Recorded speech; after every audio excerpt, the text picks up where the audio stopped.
Hi dear students, once again welcome back to economics. Today we continue the topic environment and sustainable development. The environmental system have a carrying capacity. If the utilization of resources is within the carrying capacity, utilization can be sustainable. But if utilization levels exceeds the carrying capacity, the environment is degraded. This leads to environmental crisis. പരിസ്ഥിതിക്ക് ബാഹ്യമായ ഇടപെടലുകൾ താങ്ങാനുള്ള ശേഷിക്ക് ഒരു പരിധിയുണ്ട്. അതായത് മനുഷ്യരുടെ ഉപയോഗം അല്ലെങ്കിൽ മറ്റുള്ള ജീവിവർഗങ്ങൾ പരിസ്ഥിതിയൊക്കെ ഉപയോഗിക്കുമ്പോൾ അതിന് താങ്ങുന്നതിനുള്ളൊരു പരിധി അവിടെ നിശ്ചയിക്കപ്പെട്ടിട്ടുണ്ട്. അപ്പോൾ ഈ വിഭവങ്ങളുടെ ഉപയോഗം ആ പരിധിയുടെ ഉള്ളിലാണെന്നുണ്ടെങ്കിൽ ഉപയോഗം തുടർന്നു പോകാനായിട്ട് സാധിക്കും. അത് സസ്റ്റൈനബിൾ ഡെവലപ്മെന്റിന് കാരണമാവും. നേരെ തിരിച്ച് ആ പരിധി ലംഘിച്ചു കഴിഞ്ഞാൽ പരിസ്ഥിതി ജീർണിക്കുകയും പരിസ്ഥിതി പ്രതിസന്ധികൾ സൃഷ്ടിക്കപ്പെടുകയും ചെയ്യുന്നു. Many rivers have dried up, lakes and ponds damaged, and soil poisoned due to reckless exploitation. Humanity is nearing devastating environmental crisis. Global warming and ozone depletion are major environmental threats of modern times. അപ്പോൾ ഈ ഒരു ആധുനിക ലോകത്ത് ozone ശോഷണവും അതേപോലെ തന്നെ ആഗോള താപനവുമാണ് ഏറ്റവും വലിയ പാരിസ്ഥിതിക പ്രശ്നങ്ങളായിട്ട് നിലനിൽക്കുന്നത്. ഓക്കെ, ജീർണിക്കുന്ന വസ്തുക്കളെ ഉൾക്കൊള്ളാനുള്ള പരിസ്ഥിതിയുടെ ശേഷിക്കും ഒരു പരിധിയുണ്ട്. ആ പരിധിയെ ലംഘിക്കുന്ന വിധത്തിൽ മലിനീകരണം സംഭവിക്കുകയാണെന്നുണ്ടെങ്കിൽ അപ്പോൾ മനുഷ്യരാശിക്ക് ഇന്ന് ഏറ്റവും കൂടുതൽ വിനാശകരമായിട്ടുള്ളൊരു പരിസ്ഥിതി പ്രതിസന്ധി നേരിടുന്നുണ്ട്. അതിൽ പ്രധാനമായിട്ടുള്ള രണ്ടെണ്ണമാണ് ഈ പറയുന്ന ഗ്ലോബൽ വാർമിങ്ങും ഓസോൺ ഡിപ്ലീഷനും. ഓക്കെ, അപ്പോൾ എന്താണ് ആഗോള താപനം എന്നുള്ളതൊന്ന് പരിചയപ്പെടാം. Global warming means increase in the average temperature of the Earth's atmosphere. ഭൗമാന്തരീക്ഷത്തിന്റെ ശരാശരി താപനിലയിലുള്ള വർധനയ്ക്കാണ് ആഗോള താപനം എന്ന് പറയുന്നത്. This heating up of the Earth's atmosphere is caused by ever increasing release of greenhouse gases into the atmosphere. അന്തരീക്ഷത്തിലേക്ക് പുറന്തള്ളുന്ന ഹരിതഗൃഹവാതകങ്ങൾ അതിന്റെ ഫലമായിട്ടാണ് ഈ ഭൗമാന്തരീക്ഷത്തിന് ചൂട് വർദ്ധിച്ചുകൊണ്ടിരിക്കുന്നത്. Okay, green house gases are gases that absorb heat. ചൂടിനെ ആഗിരണം ചെയ്യാൻ കഴിവുള്ള വാതകങ്ങൾക്കാണ് ഹരിതഗൃഹവാതകങ്ങൾ എന്ന് പറയുന്നത്.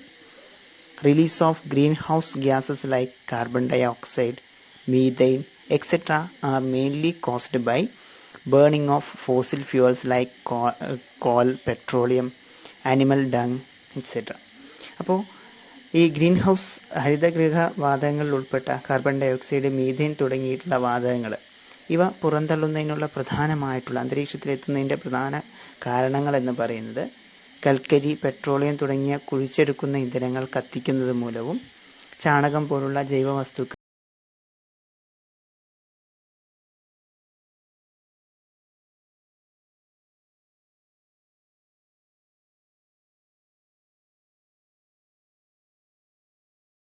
വനനശീകരണമാണ് അല്ലേ. ഈ ഒരു ഡിഫോറസ്റ്റേഷൻ, വനനശീകരണം എന്ന് പറയുന്നത് ഈ ആഗോളതാപനത്തെ വീണ്ടും വഷളാകുന്ന ആഗോളതാപനം വർദ്ധിക്കുന്നതിന് വേണ്ടിയിട്ട് കാരണമാവുന്നുണ്ട്. കാർബൺ ഡൈ ഓക്സൈഡിനെ ആഗിരണം ചെയ്യുന്നത് പ്രധാനമായിട്ടും മരങ്ങളാണ്. ഈ മരങ്ങളെ നശിപ്പിക്കുമ്പോൾ എന്താണ്, കാർബൺ ഡൈ ഓക്സൈഡ് ആഗിരണം ചെയ്യുന്നത് കുറഞ്ഞിട്ട് ഈ ഒരു ആഗോളതാപനം അല്ലെങ്കിൽ അന്തരീക്ഷത്തിന്റെ താപനില ക്രമാതീതമായിട്ട് വർദ്ധിക്കുന്ന ഒരവസ്ഥ ഉണ്ടാവും. ഓക്കെ, ഈ ആഗോള താപനത്തിന്റെ ഭവിഷ്യത്തുകൾ എന്തൊക്കെയാണ്? ഈ ഒരു ആഗോള താപനത്തിന്റെ കോൺസിക്വൻസസ് എന്ന് പറയുന്നത് ഒന്നാമതായിട്ട് വരുന്നത് മെൽട്ടിംഗ് ഓഫ് പോളർ ഐസ്. ധ്രുവ പ്രദേശത്തെ മഞ്ഞുമലകൾ ഉരുകി വരുന്നത്. അതേപോലെ തന്നെ ക്ലൈമറ്റ് ചേഞ്ച്, കാലാവസ്ഥാ വ്യതിയാനം. അതേപോലെ rising of sea level,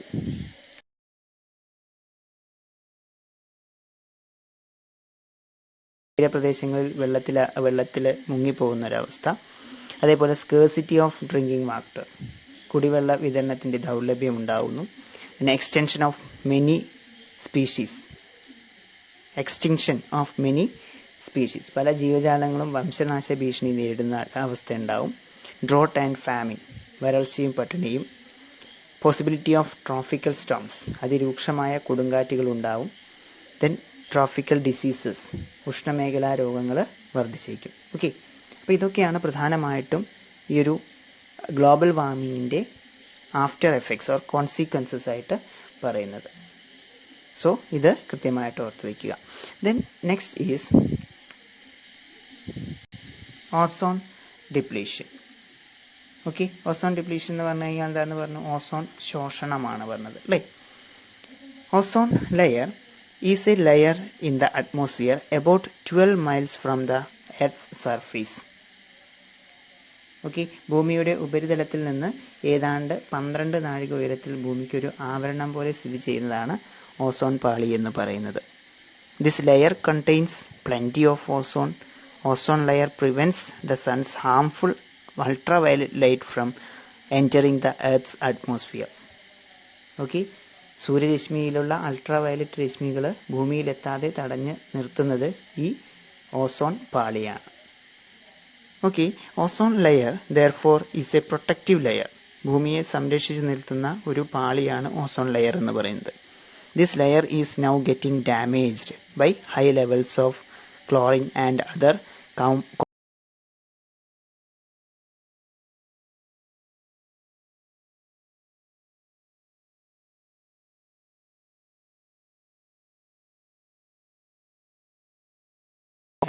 okay.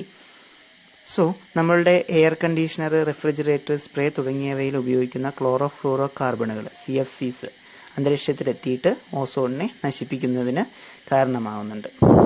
Okay, 1979-നും 1990-നും ഇടയ്ക്കുള്ള കാലത്ത് ഓസോൺ പാളിയുടെ 5% ക്ഷയിച്ചിട്ടുണ്ടെന്ന് ചില പഠനങ്ങൾ സൂചിപ്പിക്കുന്നു. ഓസോൺ പാളിയിൽ ഇത്രയേറെ ശോഷണം സംഭവിക്കുന്നത് വലിയ ഭവിഷ്യത്തുകൾക്ക് ഇടയാകും. അപ്പോൾ ഈ ഒരു ഓസോൺ പാളിയിലുണ്ടാകുന്ന വിള്ളൽ അത് ഇല്ലാതാക്കുന്നതിന് പ്രധാനമായിട്ടും നമ്മൾ ചെയ്യേണ്ട ഒരു കാര്യം എന്ന് പറയുന്നത് ഈ പറയുന്ന ക്ലോറോ ഫ്ലൂറോ കാർബണുകളുടെ പുറന്തള്ളൽ കുറയ്ക്കുക. അതേപോലെ തന്നെ നമ്മൾ വാഹനങ്ങൾ ഉപയോഗിച്ചു കൊണ്ടിരിക്കുന്ന റെഫ്രിജറേറ്ററൊക്കെ തുടങ്ങിയ അതിൽ ഉപയോഗിക്കുന്ന ക്ലോറോ ഫ്ലൂറോ കാർബണുകൾ, ക്ലോറിൻ അടങ്ങിയിട്ടുള്ള സംയുക്തങ്ങൾ, ഇവയുടെയൊക്കെ ഉപയോഗം കുറയ്ക്കുക. അത് ഓസോൺ ശോഷണം ഇല്ലാതാക്കുന്നതിന് കാരണമാവും.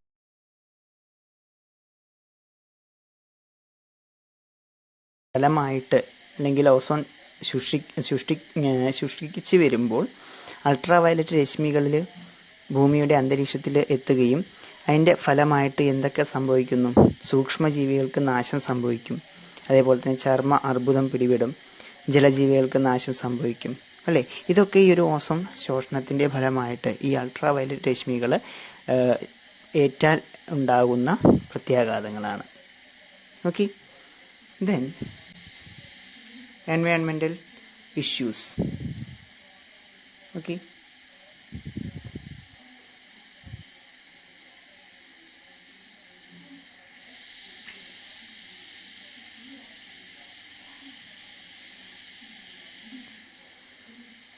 ഓക്കെ, അപ്പോൾ ഈ പാരിസ്ഥിതിക പ്രശ്നങ്ങൾ സൃഷ്ടിക്കുന്നതിനുള്ള പ്രധാനമായിട്ടുള്ള ഘടകങ്ങളാണ് പറഞ്ഞത്. ഇപ്പോൾ പോപ്പുലേഷൻ എക്സ്പ്ലോഷൻ സംഭവിക്കുന്നത്, അതേപോലെ തന്നെ അഡ്വെന്റ് ഓഫ് ഇൻഡസ്ട്രിയൽ റെവല്യൂഷൻ അല്ലേ, വ്യാവസായിക വിപ്ലവവും അതേപോലെ തന്നെ ജനസംഖ്യയിൽ ഉണ്ടാകുന്ന വർധനവൊക്കെയാണ് ഈ പറയുന്ന എൻവയോൺമെന്റൽ ഇഷ്യൂസ്, അതായത് പാരിസ്ഥിതിക പ്രശ്നങ്ങൾ സൃഷ്ടിക്കുന്നതിന് പ്രധാനമായിട്ടുള്ള കാരണങ്ങളാവുന്നത്.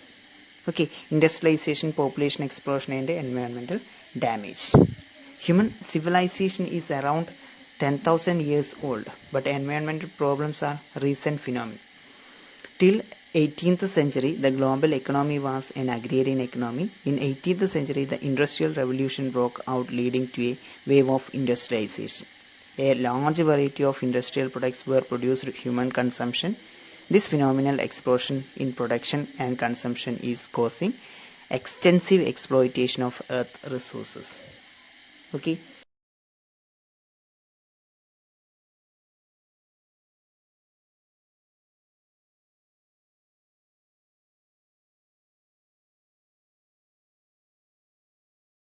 കാരണം അതിനുള്ള പ്രധാനമായിട്ടുള്ള കാരണം ജനസംഖ്യയിലുള്ള വർധനവും അതേപോലെ തന്നെ ഇൻഡസ്ട്രിയൽ റവല്യൂഷൻ തന്നെയാണ് അല്ലേ. നമ്മളുടെ ഈ വ്യവസായവൽക്കരണവും. വികസിത രാജ്യങ്ങളിലെ വർദ്ധിച്ചു വരുന്ന ഉപഭോഗം ഒരു പ്രധാന കാരണമാണ്. അതേപോലെ തന്നെ വികസ്വര രാജ്യങ്ങളിലെ വർദ്ധിച്ചു വരുന്ന ജനസംഖ്യയും ഈ ഒരു എൻവയോൺമെന്റൽ ഇഷ്യൂസ് ക്രിയേറ്റ് ചെയ്യുന്നതിനുള്ള പ്രധാനമായിട്ടുള്ള കാരണങ്ങളാണ്. Then next is India's environment. ഇന്ത്യയുടെ പരിസ്ഥിതിയുടെ അവസ്ഥ എന്താണെന്നുള്ളത്. India is blessed by nature with abundant natural resources. ഇന്ത്യയിൽ വളരെയധികം ഡൈവേഴ്സിഫൈ ചെയ്ത വ്യത്യസ്ത തരത്തിലുള്ള നാച്ചുറൽ റിസോഴ്സസ് വിഭവങ്ങൾ ലഭ്യമാണ്. പ്രകൃതിയാൽ അനുഗ്രഹീതമായിട്ടുള്ള രാജ്യമാണ് ഇന്ത്യ എന്ന് പറയുന്നത്. ഓക്കെ, നമുക്ക് വേണ്ടതിലേറെ പ്രകൃതി വിഭവങ്ങൾ ഇന്ത്യയിലുണ്ട്. അപ്പോൾ സമ്പന്നമായ ഒരു പരിസ്ഥിതിയാണ് ഇന്ത്യക്ക് ഉള്ളത്.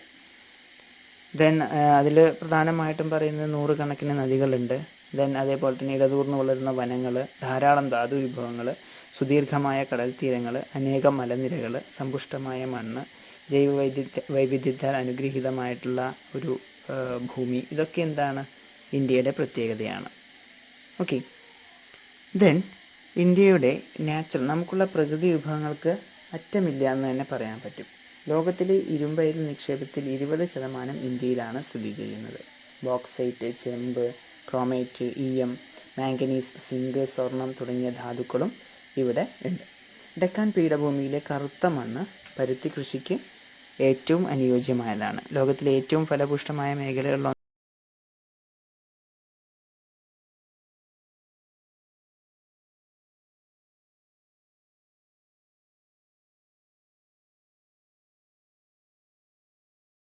നദികളാൽ സമ്പന്നമാണ് ഈ നദികളും തടാകങ്ങളും. അതിവിപുലമായ വൈവിധ്യമേറിയ ഈ പ്രകൃതി വിഭവങ്ങൾ ഇന്ത്യക്ക് ഒരു അനുഗ്രഹമാണ്. ഓക്കെ, ദെൻ ഇത്രയൊക്കെ സമ്പന്നമായ ഒരു രാജ്യമാണ് ഇന്ത്യ എന്നുണ്ടെങ്കിലും, കുറേയധികം വിഭവങ്ങളൊക്കെ ലഭ്യമാവുന്നുണ്ട് എന്നുണ്ടെങ്കിൽ പോലും നമ്മളുടെ ഇക്കണോമി കുറേയധികം പ്രശ്നങ്ങൾ, നമ്മളുടെ എൻവയോൺമെന്റ്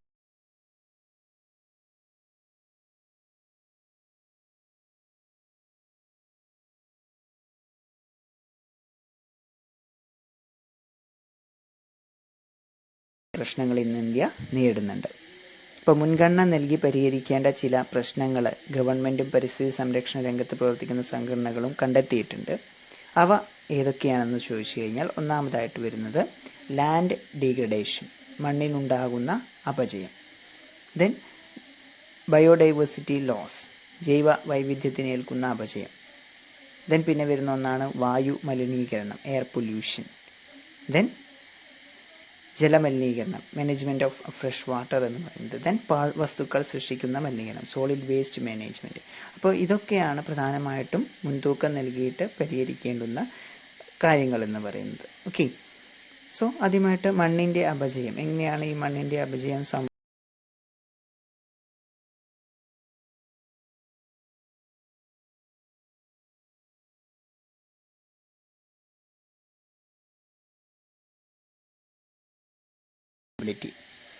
ദൂരവ്യാപകമായിട്ട് ഭവിഷ്യത്തുകൾക്ക് ഇടയാക്കുന്ന ഒന്നാണ് മണ്ണിനുണ്ടാകുന്ന അപചയം എന്ന് പറയുന്നത്.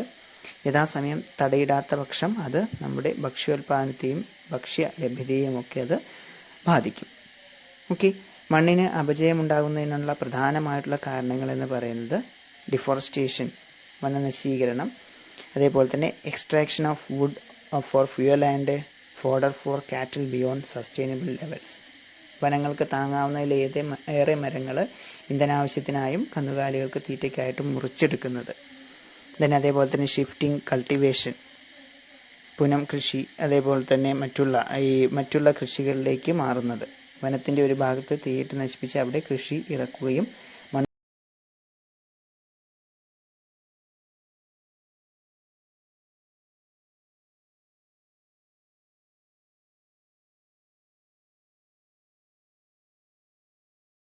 into forest land for cultivation, കൃഷിക്കായിട്ട് വനഭൂമി കയ്യേറിയിട്ട് ഉപയോഗിക്കുന്നത്. അതേപോലെ തന്നെ non adoption of soil conservation measures, മണ്ണു സംരക്ഷണ പ്രവർത്തനങ്ങൾ സ്വീകരിക്കാതിരിക്കൽ. Then non adoption of crop rotation, വിള പരിവർത്തനം നടത്താതിരിക്കൽ. Excessive use of chemical fertilisers and pesticides, രാസവളങ്ങളുടെയും കീടനാശിനികളുടെയും അമിത ഉപയോഗം.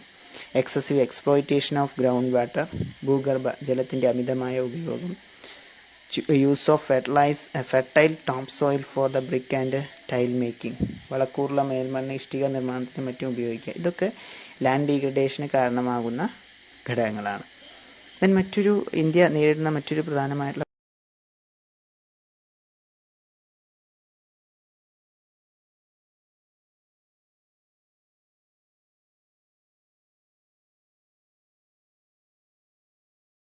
vehicular traffic are increasing by the leaps and bounds.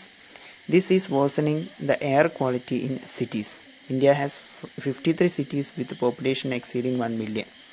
Okay, ഇന്ത്യയിലെ വർദ്ധിച്ചുകൊണ്ടിരിക്കുന്ന ജനസംഖ്യയും അതേപോലെ തന്നെ നഗരവൽക്കരണവും പരിസ്ഥിതിയുടെ മേലിൽ വളരെ വലിയ സമ്മർദ്ദം ചെലുത്തിക്കൊണ്ടിരിക്കുന്നുണ്ട്. വ്യവസായവൽക്കരണം, വൈദ്യുതിയുടെ ഉപയോഗം, മോട്ടോർ വാഹന ഗതാഗതം എന്നിവ എടുത്തു വെച്ചതുപോലെ തന്നെയാണ് വളരെ പെട്ടെന്നാണ് വളർന്നുകൊണ്ടിരിക്കുന്നത്. ഇത് നഗരങ്ങളിലെ വായു മലിനമാക്കുന്നു. ഇന്ത്യയിൽ 10 ലക്ഷത്തിലേറെ ജനസംഖ്യയുള്ള 53 നഗരങ്ങളുണ്ട് എന്നാണ് പറയുന്നത്. അപ്പോൾ ഇവിടെ നിന്നൊക്കെയുള്ള ആ ഒരു പൊല്യൂഷൻ എന്ന് പറയുന്നത് നമ്മളുടെ വായു അമിതമായിട്ട് മലിനപ്പെടുത്തിക്കൊണ്ടിരിക്കുകയാണ്. ഓക്കെ,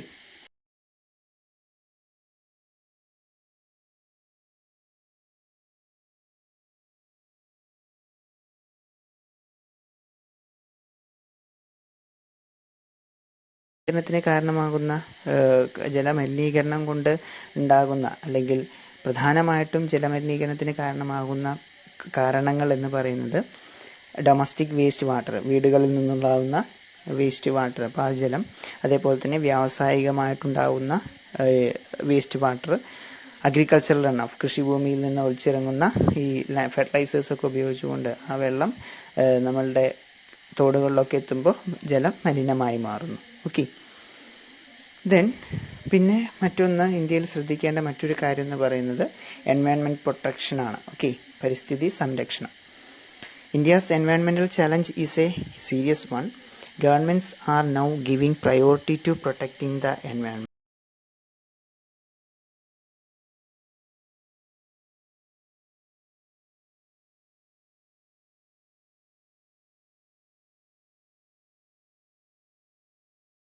ത്തിന് മുൻഗണന നൽകി വരുന്നുണ്ട്.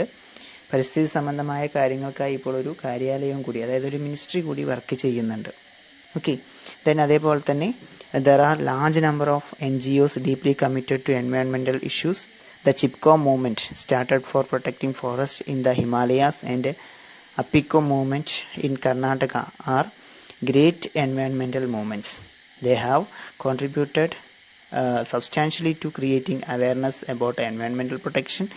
Environmental protection will become effective only this awareness reaches the grassroots level.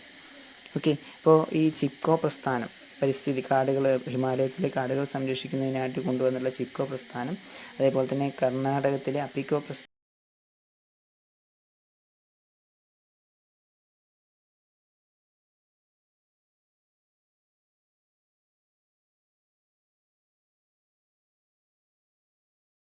നൽകിയിട്ടുണ്ട്. പരിസ്ഥിതി സംബന്ധമായ അവബോധം തൃണമൂല്, അതായത് ഏറ്റവും ഗ്രാസ് റൂട്ട് ലെവലിൽ പരിസ്ഥിതി സംബന്ധമായിട്ടുള്ള പ്രശ്നങ്ങൾ പരിഹരിച്ചു കഴിഞ്ഞാൽ മാത്രമേ നമ്മളുടെ പ്രകൃതിയെ സംരക്ഷിച്ച് നിർത്താനായിട്ട് സാധിക്കുകയുള്ളൂ. ഓക്കെ, ദെൻ അടുത്തതായിട്ട് സസ്റ്റൈനബിൾ ഡെവലപ്മെന്റ്. സസ്റ്റൈനബിൾ ഡെവലപ്മെന്റ് എന്ന് പറഞ്ഞു കഴിഞ്ഞാൽ എന്താണ്? Sustainable development is environment friendly development. Then it does not degrade the environment and damage the prospects of future generation. The UN Conference on Environment and Development defined sustainable development as, okay, sustainable development ne UN Conference and Environment Development define ചെയ്തിട്ടുണ്ട്. അതിങ്ങനെയാണ്: development that meets need of the present generation without compromising the ability of the future generation to meet their own needs. ഭാവി തലമുറകൾക്ക് അവയുടെ ആവശ്യങ്ങൾ നിറവേറ്റാനുള്ള ശേഷിക്ക് വിഘാതമാകാത്ത വിധത്തിൽ ഇന്നത്തെ തലമുറയുടെ ആവശ്യങ്ങൾ നിറവേറ്റുന്ന വികസനത്തെയാണ് സസ്റ്റൈനബിൾ ഡെവലപ്മെന്റ് എന്ന് പറയുന്നത്. Okay, Edward Barbier defined sustainable development as development which is directly concerned with the increasing the material standard of living of the poor at the grass root level. Okay, തൃണമൂല തലത്തിലുള്ള ദരിദ്രരുടെ ഭൗതിക ജീവിത നിലവാരം ഉയർത്താൻ പ്രത്യക്ഷമായി ഉപകരിക്കുന്ന വികസനമാണ് ഈ പറയുന്ന സസ്റ്റൈനബിൾ ഡെവലപ്മെന്റ്. അപ്പോൾ ഈ സസ്റ്റൈനബിൾ ഡെവലപ്മെന്റ് എന്നുള്ളത് കൊണ്ട് പ്രധാനമായിട്ട് ഉദ്ദേശിക്കുന്നത് നമ്മുടെ പ്രകൃതിയെ അതുപോലെ തന്നെ നിലനിർത്തിക്കൊണ്ട് ഭാവി തലമുറയ്ക്ക് ഒരു കോട്ടവും പ്രകൃതിയെ സംഭവിക്കാതെ തന്നെ ഇന്നത്തെ തലമുറയുടെ ആവശ്യങ്ങൾ നിറവേറ്റുന്നതിനെയാണ് എന്ന് പറയുന്നത് സസ്റ്റൈനബിൾ